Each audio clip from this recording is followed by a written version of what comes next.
مژده ای دل که یوم تازه رسید، سر برآورده از افق خورشید. لسان عظمت بار دیگر سخن میگوید. این مردمان بهایی هستند و معتقد به وحدت عالم انسانی می باشند. آنان پیروان حضرت بهاءالله هستند. حضرت بهاءالله در این عصر مربی و پیامبر الهی می باشند. جوامع بهایی از نژادهای متنوع و ملیت‌های مختلفه و اقوام متعدده تشکیل گردیده است. بهاییان خوشبختند که از ارادت الله در این عصر فیروز آگاه شدند. ارادت الله در این ایام چیست؟ به طور یقین بیشتر اعمال و رفتار بشر امروزی مورد تأیید خداوند نیست و ما همه می‌دانیم که اوضاع آشفته کنونی دنیا مولود عدم مطابقت از تعالیم الهی است.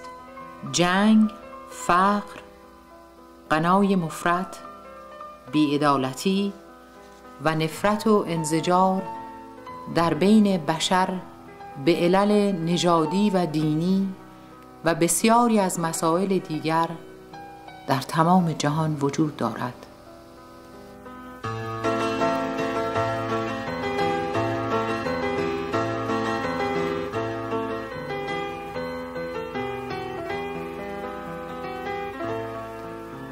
بسیاری از افراد بشر به علت عدم اطاعت از تعالیم الهی تدریجاً خصلت و خوی انسانی خویش را از دست داده‌اند. نسل کنونی بشر از لحاظ موقعیت روحانی غرق در ظلمت و تاریکی است. آیا برای علاج این دنیای بیمار به کجا باید متوسل شویم؟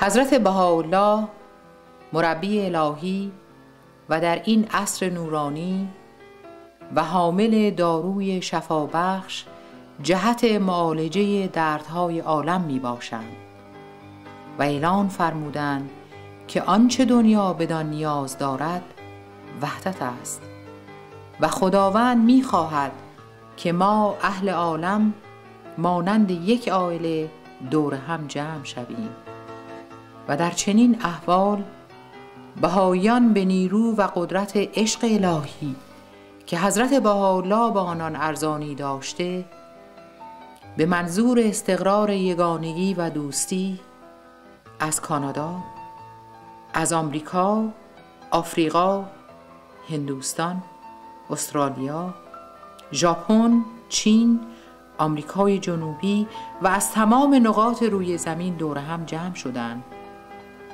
کدام نیرو جز نیروی الهی می تواند چنین کاری را انجام دهد؟ فقط خدا و خدا.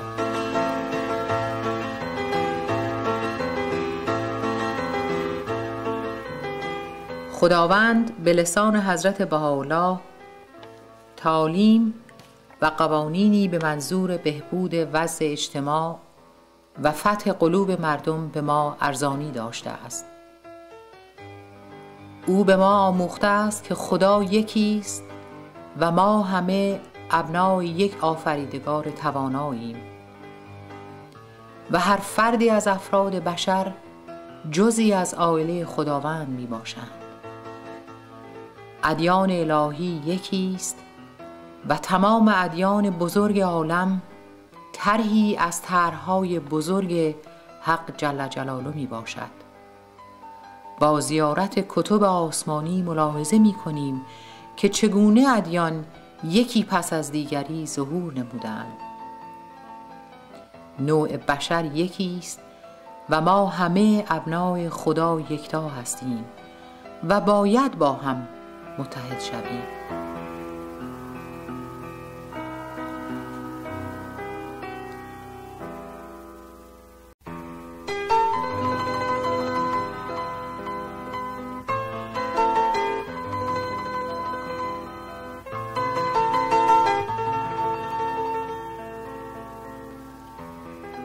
غیر ذات خدای بیمانند،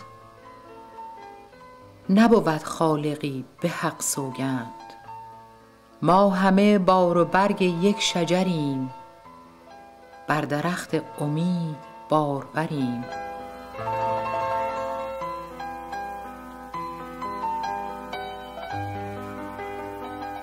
همه امواج بحر عرفانیم، جمله گلهای یک گلستانیم. از فروغ رخ جمال قدم، شده روشن سراسر عالم. همه امواج بحر عرفانیم، جمله گلهای یک گلستانیم.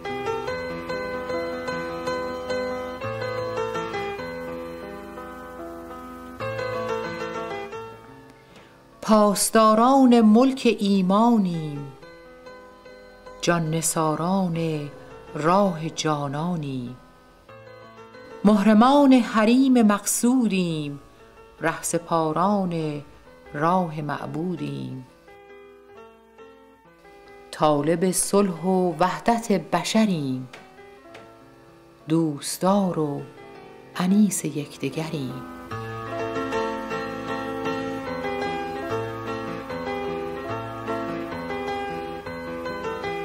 دوستداران الفت و انسیم، باغبان حدایق قدسیم.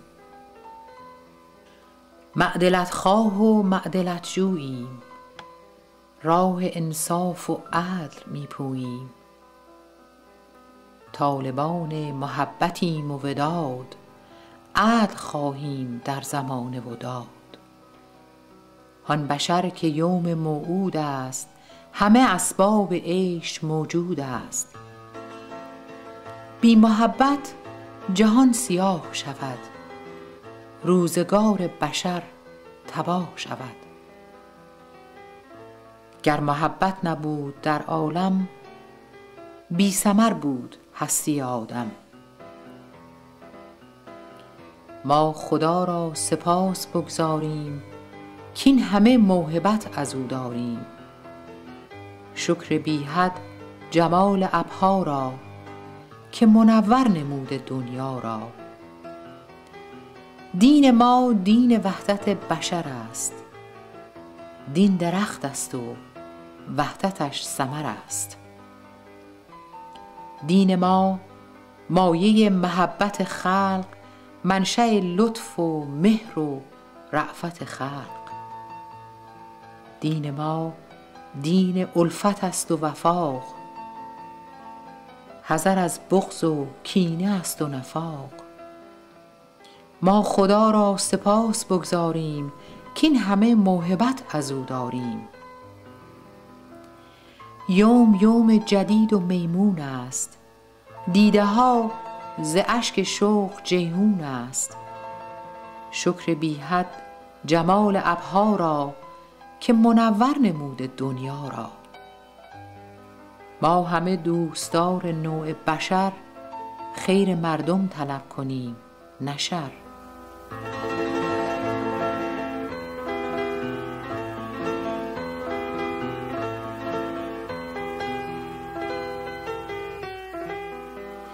مژده ای دل که قرن یزدان شد، ملکوت خدا نمایان شد.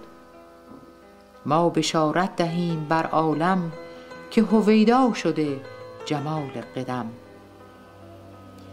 ما خدا را سپاس بگزاریم، کین همه موهبت از او داریم. شکر بی حد جمال ابها را، که منور نموده دنیا را. شکر بی حد جمال ابها را، که منور نموده دنیا را. گر تو را چشم دل بود روشن، بنگری نور حق ز هر روزن.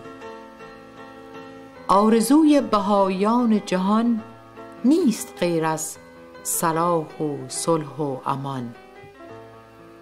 ما ز جنگ و ز فتنه بیزاریم، در جهان صلح آرزو داریم.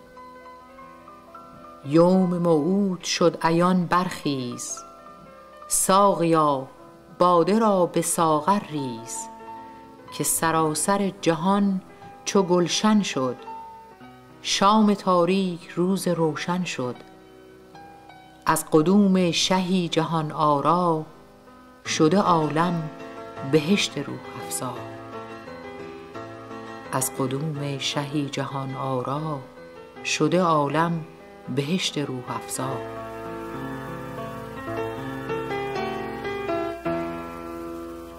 بهائیان کانادا و سایر نقاط دنیا برای خدمت به آستان الهی با قلوبی متفق دست به دست یکدیگر داده و اشتراک مساعی می‌فرمایند تا بشارت ظهور مربی الهی را به سمع مشتاقان برسانند و جهت استقرار محبت و صلح و عدالت در دنیای علیل کوشش نمایند.